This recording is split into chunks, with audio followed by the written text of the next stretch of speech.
కోసం తరలింది తనకు తానే ఆకాశం పరదేశం.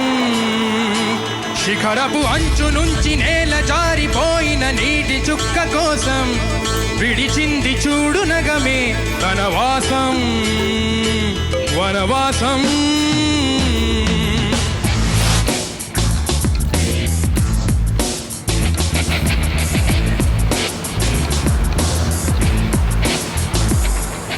భైరవుడో భార్గవుడో భాస్కరుడో మరి రక్కసుడో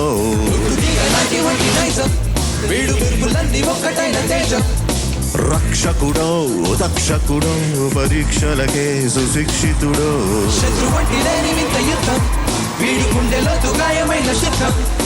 నడిచొచ్చే నర్తన సౌరి